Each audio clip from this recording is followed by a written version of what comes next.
All right, John Smedley here. There was some great questions about my apparently complex reloader. It is, if you don't pay attention to what you're doing, you can get a little behind, and that just wastes product. You don't need to do that. But we're reloading 12 gauge 2 3/4 inch shotgun shells. This is an expended AA Winchester. It's the first one I've had success with. I've tried some other hulls, haven't been successful. Um, the red are loaded in there. It's a progressive loader, and each time I pull this lever, uh, something happens. And so I'm going to insert a green hull in there so we can watch and follow through the steps as it progresses. But I wanted to give you a little background here.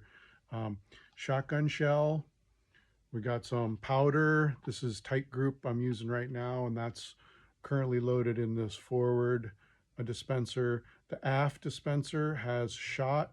I'm using number 8 shot because I do a lot of sporting clays, and that's really where I'm burning up all this ammo at. And then of course here we have um, some primers, right? And those go in this little kind of carousel here, and then they drop down hopefully every time I cycle the handle. The other important thing I forgot to show you is the wad I'm using. This is specifically designed for a Winchester AA hull, which is what I've been using. You might notice there's a little brown disc in there. That's taking up space. The hull's designed for 1 1/8 to 1 1/4 ounce of shot. I'll show you a picture of what that looks like here in a minute, but I don't want to use that much. I only want to use 1 ounce.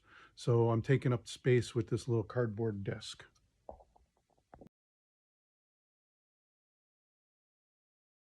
All right, so I hope you can see what I'm doing here. I've gone ahead and set up our green hull, follow that through the process, but as you see, every time I move this handle, something happens.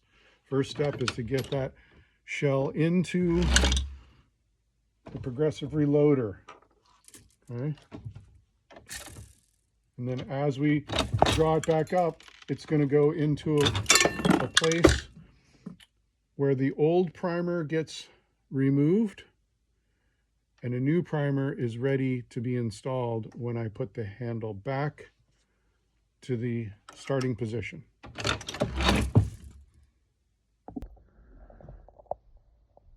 So the green hull had its old primer removed and a new primer installed when the handle went back to the start position.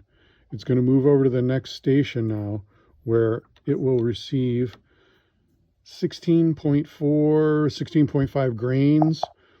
I'd really like to dial in that decimal of grains, but it's such a small amount, I'm struggling with that. And so you can see that the progressive moves to the next station.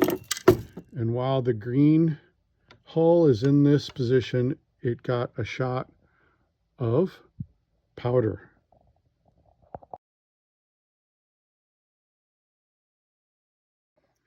The next thing that's going to happen is we're going to give the machine its hull in preparation for that to get, or sorry, the wad for that to get inserted into the green hull.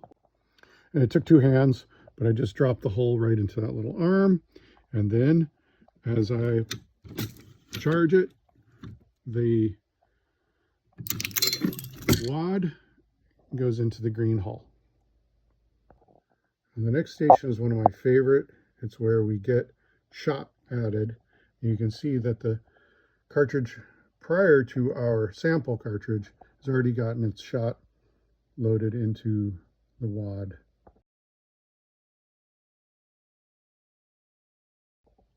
And here we go.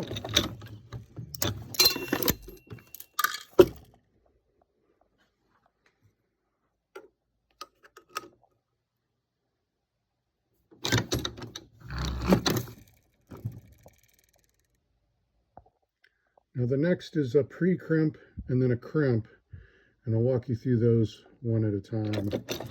See, it goes over to the next station. You can see you got a nice pre-crimp. Now we're going to crimp it off.